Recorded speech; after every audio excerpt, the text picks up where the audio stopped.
Let us move to the next speaker of the day, Mr. Ashis Mukherjee. Mr. Ashis Mukherjee would be speaking on the topic Strategy to Strategy Execution, a case study of how a mega brand was strategized and how the strategy was executed. Mr. Ashis Mukherjee, Vice President and Head Market Access, Strategy and Pricing, Biocon Biologics Limited. He is a growth strategist and business transformation catalyst with expertise in establishing direction and executing vision. He possesses an entrepreneurial leadership style and flair for building human capital, especially leadership pipeline. I now invite Mr. Ashis Mukherjee to share with us this journey. Thank you, Dr. Swati. And let me share my computer screen. Can you see my computer screen? Yes, Ashis sir. Yes. Okay. So thank you, Vivek and Dr. Swati, for giving me the opportunity to share this very interesting topic, and very appropriately placed after what Sanjay Mitra spoke about, the data-driven marketing, then talking about what actually it is science, and then Sandeep Bhattacharya talked about the attribute, the product, the market research, again dwelled on the data. And I think that quite a few such things, we will try to demonstrate how some of these has gone into making a mega brand. And when I'm talking about this, I'm talking about almost 20 years ago, when we actually launched the product and we created this. So this is the case study, and I will share. First couple of slides would be on the strategy, and the next couple of slides would be on your how did we translate the strategy into tactical and action areas, and how did we execute those strategy. So this is the way it has been structured. So the first thing, which I think you also got a little bit of an idea of the way Dr. Sandeep Bhattacharya spoke, that when we were about to launch this Allegra, which is fexofenadine, and if you know, fexofenadine is a derivative of tafenadine. And in India, I'm talking about 20 years ago, when tafenadine was not such a successful molecule, getting a derivative of tafenadine was I would say, was the challenge. Two, the market already had cetirizine very well established, very well communicated by the companies. There were a large number of companies marketing at that point of time, but Glaxo was the first one to introduce cetirizine in this country. And they were way ahead of the rest of the molecules. That was the most prescribed, and also they had a strong non-sedating perception. And so the question what we had in our mind, that how do we then position Allegra? And not only that, we had another issue, another challenge, I would say, which is more like we were also planning to launch at a premium. And when I say the premium, it is like twice the price of cetirizine, which is Glaxo's product. So you can imagine it was quite a bit of task for the marketing. So how did we address? And you also would know that anti-allergic is a category, is a very low involvement. Usually the patients would take during 3-4 days, 5 days during that allergic rhinitis or urticaria. It could be more, but it is the, as Dr. Bhattacharya mentioned about the brand choice, therapy choice, it's very very top of the mind, and it's more of a reflex than so much depending on science. And of course the non-sedation is another big I would say the criteria or the attribute of a molecule which was chosen to select a particular brand over the others. And I still remember those days going to looking over all the CMARC reports, and Sanjay Mitra said that I remember going to Calcutta, looking at all that, what is the patient profile, where are they getting prescribed? So we did not look at just what, in terms of what they have done, in terms of more persuasion. We were trying to find out where the conviction lies of the physicians to use cetirizine over all other molecules, because there are the loratadines were there were some of the older antihistamines were there. So I spent hours to go over some of these blinded, so-called, the prescriptions, and trying to understand how the physicians perceived sensing. Now, having all of that done, then the first thing what we did, and this is, I would say that I try to capture, like for you, because there are so many learnings. So I try to capture, like, what are the key learnings. So this is the first thing. We did a deep dive to understand the perception of antihistamines. That's the first thing what we did. We went out to the market, we hired a market research organization, and we say that this is something which, this is what we need to do as a pre-launch. So in 1997, what we did something what we call it as a correspondence map. And I think many of you would be aware of this. This is the two-dimensional, but because of the time constraints, I'll show you in a little more diagrammatic way how this looks at product attribute versus the brand and the relationship between the product attributes and the brands. So what you see are the triangles are all the product attributes. And I only picked up a couple of them, those who are way above in terms of their ranking of the attributes while selecting an antihistamine. Coverage of both phases, I don't know how many of you are aware, Sedzin was launched with this premise, this very strong communication called coverage of both phases of allergy. Nobody else spoke about this coverage of both phases of allergy. And in our market research, what we could find out, this came out very clearly. So, well, it was a well-communicated strategy from Glaxo. There was something called single dosing, non-sedation, efficacy, and so-called acceptable DCT. DCT is daily cost of therapy. Now, if you overlay the brands, which are the key brands at that point of time, you will find the law first was, I would say, somewhere in between, no clear association with anyone, but you can still draw a line. Then we had Avel, and then we had Sedzin. I picked up only these three brands for this presentation. Now, what we saw that Avel, because it was the most economical product, it was closer to the acceptable daily cost of therapy, whereas clearly law first was towards non-sedation, but not so strongly associated with non-sedation or efficacy, but it was there. Interestingly, Sedzin was very, very closely associated with the coverage of both phases of allergy, and that is due to very strong communication over a period of time for Sedzin. So now, and also interestingly, another thing came out, which was, contrary to what I shared in the previous slide. Most of the physicians, they say the Sedzin causes sedation, but not as sedative as Avel, which was very interesting for us, because we were believing that this is like a non-sedation. But when we spoke to the physicians, and I'm talking about the key targeted audience for an antihistamines, like ENTs, dermatologists, chest physicians, and the CPs and the general practitioners, most of them, they said, yes, they have seen sedation, but well, it's not that sedative as what you would see essentially like with Avel. So, okay, that's interesting. Now, that was, I would say, a good trigger for us to think, and that is the second thing which we did as the pre-launch way back in 1997. We tried to look at how can we position Avel retard as a less sedating, as good as cetirizine. It's more perception. And I remember Dr. Bhattacharya and Sanjay, both of them, they talked about this perception. And then the question is that Avel retard was our product. It is a retard formulation of Avel, which is, it's less sedating, but definitely it causes sedation. So therefore, we said, then why not we launch? So you can imagine, this is very interesting. And I don't know how many such product launch in this country.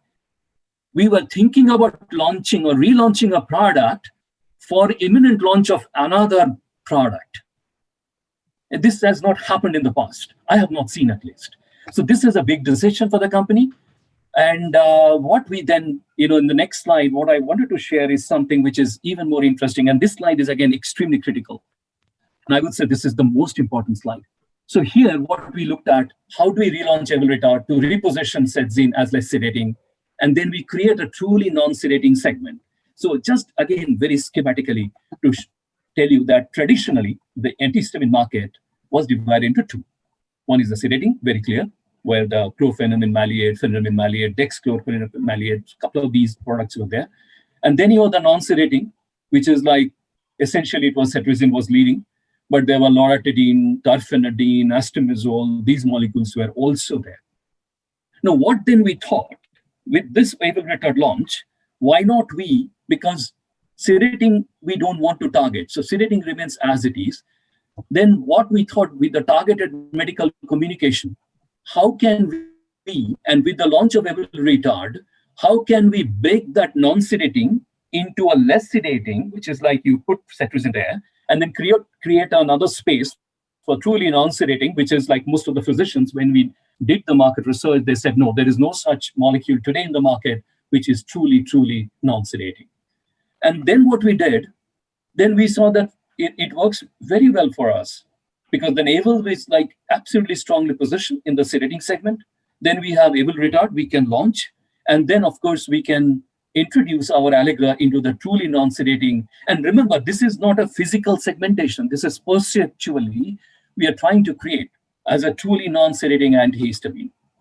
So this was because then it was creating that unmet medical need by the physicians, that there is, as based on their feedback, that there is no such truly non-sedating antihistamine available in the market. Now, the second learning, and again, it's a very critical for all the brand managers, marketing managers, and I think Dr. Bhattacharya also mentioned, but getting the right brand name is very critical. So we had two choices.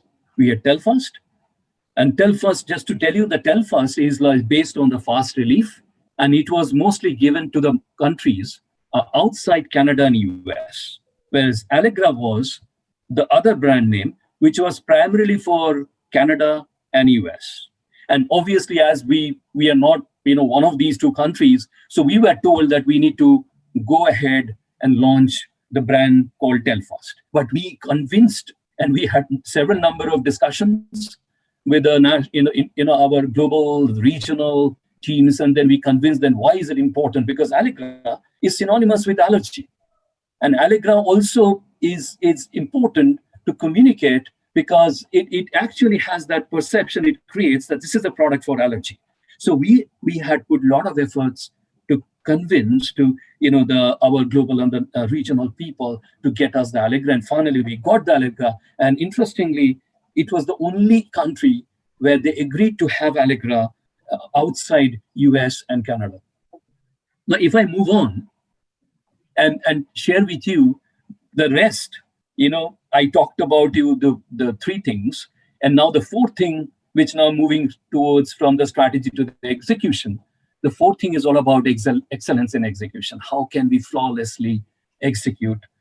And I like that word, what Sanjay mentioned about power of focused execution, and it is absolutely demonstrated by this launch. So I will take you through the pre-launch, what all things we did. The pre-launch, if you recall, I told you that we went ahead and relaunched Avel Retard. Idea was not to make Avel Retard a mega product. Idea was to create that space. So remember that this was a strategic initiative to do the creation of the less sedating antihistamine with Avel Retard. And then we created a whole lot of these teasers, the mailings, and that with a very interesting, funny, fun-loving, witty, the pre-launch mailers to the physicians, large number of them, saying, you know what, the problem of most allergy cures is the problem they cause, and which is sedation. So, and we said that luckily our scientists are absolutely alert on this, and they're trying to find out something new one. So it was absolutely perfectly done. And we had almost a year, I would say, to do this pre-launch, to create that, shape the market, to create that the space. And we created two different mailings, one for the rhinitis, which is a respiratory allergy, one for the skin allergy. And then finally we said that, well, just wait. I mean, so this is something what, the last mailing before we launched the product. So this is about the pre-launch, and of course, a whole lot of things we did in addition to that. But let's move on to the launch phase, which is again, very exciting phase. And what we did in the launch phase was like never seen before, an innovation, very simple, easy to communicate, the communication aid. And we found out that the best way to say that, if it is approved by the FAA, which is Federal Aviation Administration in US and UK, about using for their pilots, then why not we can use it for our patients in India. And this was like, like talking about the breakthrough to freedom. So this is like we took very strong, perception. That is, again, we talk about the attribute versus the product, and we position it is a truly non-sedating antihistamine. I would like to talk something. This is, I don't know how many of you have seen this kind of the front page of a product monograph, which looks so colorful. Usually in India, I have not seen during my whole, it's such a colorful product monograph. It looks very boring, very scientific, but we said, no, Allegra doesn't, communicate that. So we need to communicate very simply, what is this allergy? So this was first time perhaps that we also built something like a product monograph. And then from there, we moved on. In terms of the launching, we used our two different sales force, the Marion at that point of time and the Russell, and we used their respective strengths. The Marion was extremely strong with the consultant physicians and the general practitioners, where the Russell team were very strong with the ENTs, dermatologists, and allergy specialists and the chest specialists. So we decided to launch with both of them to create a huge share of voice. And the one which you see on the screen is that, their feedback, their experiential learnings, what they shared with us, and we sharing with the rest of the team members so that they learn from each other. So it was extremely engaging, extremely empowering, and also the area managers, they had their presentation to the physicians, in addition to the launch symposium in all the major metros and the speaker program series across the country to shape the concept around truly non-sedating antihistamines. So this was, I would say, a huge amount of efforts by both the teams. It was an excellent team efforts. And as I said, it's a true example of a flawless execution. So this is like, I would say, now the question is that, okay, fine, we have done all of these. How the metrics look like? So the first thing, as I mentioned to you, that we believed in the data-driven marketing. So we went back to the market research. What we did in market pre-launch, we wanted to do the same thing in the next 2 years. And if you look at, it's very clearly evident from the left to the right, if you see that Allegra was moving very closely towards the non-sedating attribute.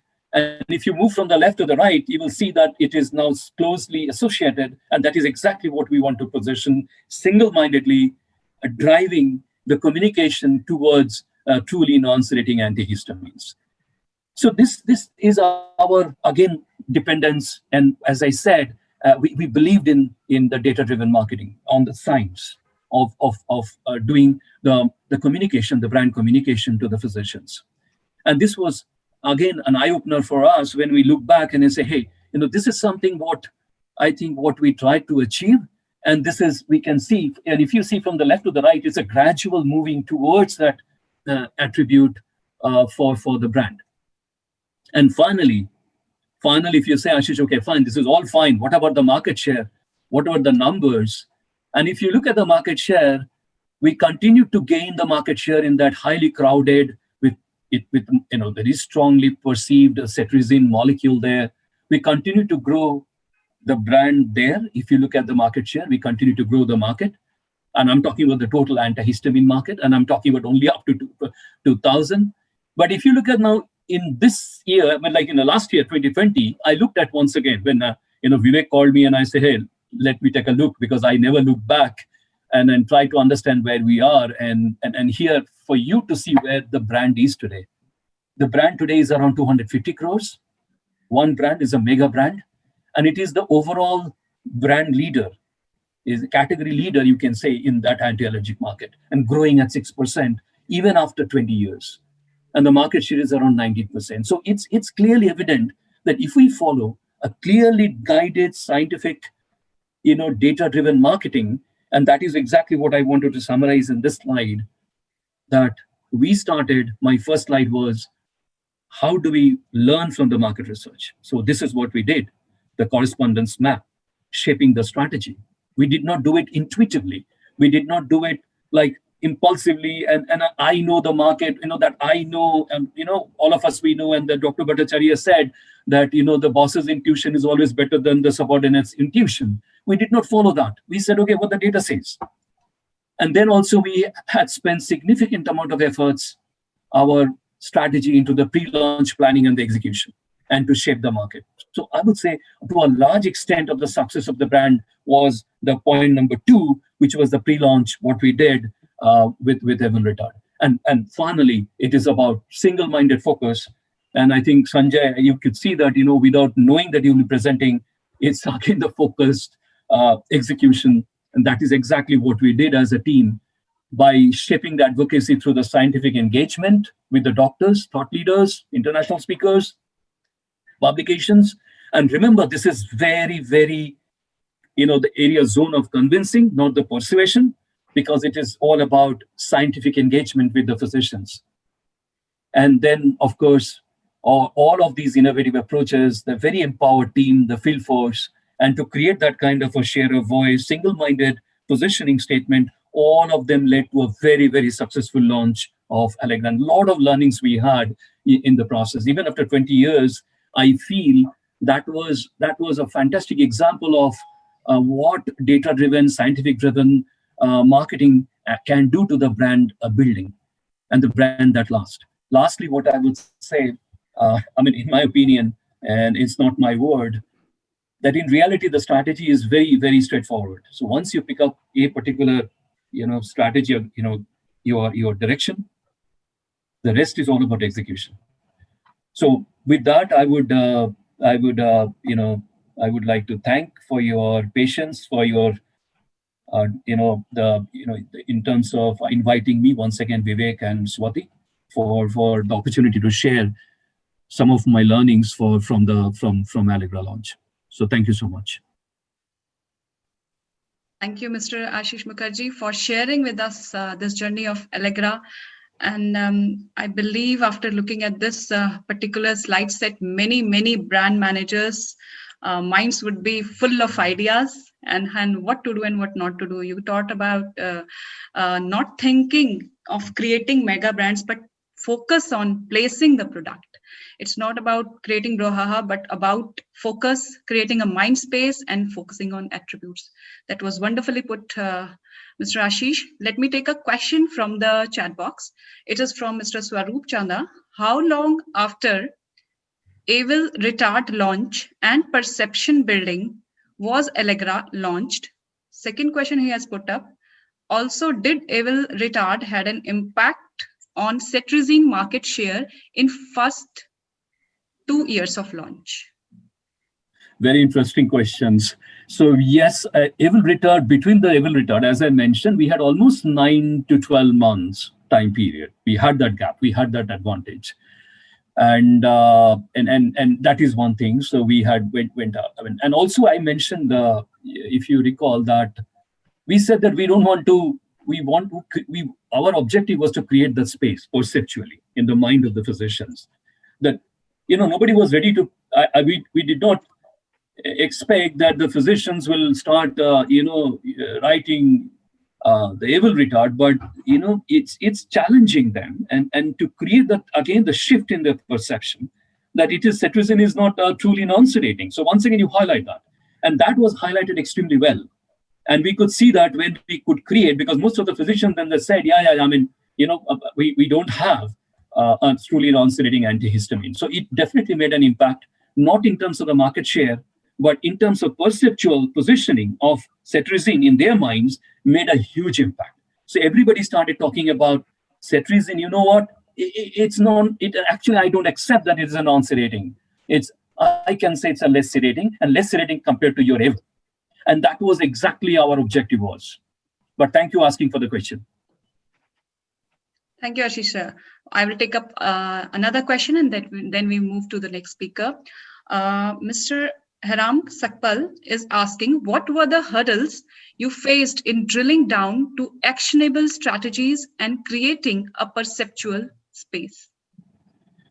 I would say how do we, because we had the two sales force and also this is our internal and then external were the physicians, and how do we create the perception shift with the physicians? So these are the two challenges we had in our hands. And if you recall that Evil was our brand only, Evil Retard was also our brand. So we are launching something which is almost like, contradicting our own Evil. And then we said, no, the idea is not to compete with Evil, but to see that Evil is like a particular niche. So the challenges were like, there are two, as I mentioned, internal and external. And external challenges are far more interesting, I would say, because the physicians were very eager to learn, because the difference between less sedation and the non-sedation, we had lots of scientific engagements. And we could prove with a lot of scientific data that if it is a sedating, or you are feeling drowsy and therefore you are taking a days off, it's far better than not knowing that your cognitive impairment, because we spoke about the cognitive impairment with a drug, which will not make you completely sedated that you want to hit the bed, or you want to take the days off, but you feel like I'm fine. And we talked about that with the data, with the science, and we said that this is more dangerous and more harmful than the sedation. And with the data, once again, as I mentioned, there's enough and more data on the cognitive impairment with antihistamines. And there is an economic impact, which Dr. Bhattacharya mentioned. So we highlighted all of that, health impact, all of that, quality of life, health, So all of that we mentioned, and that we created. Now, back in with our internal team, we had lots of training programs. We had a lot of in-house, face-to-face, to explain it to them that how does the molecule work. So again, we went back to the science. We talked about fexofenadine, the molecule. Why is it non-sedating, first of all? So we spoke about that. So this is how we created the solutions for both the challenges. And it took time. It was not like overnight, but we had that much of time, almost a year with us, to do both.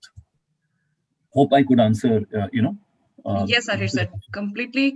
I would say the person who asked the question would be completely satisfied. You have even told the solutions, how you overcame those hurdles. Thank you, Ashis Mukherjee sir, for taking us through this journey of Allegra and sharing with us this experience. Thank you so much. Yes, sir. And I believe this would be a session which builds up the momentum now.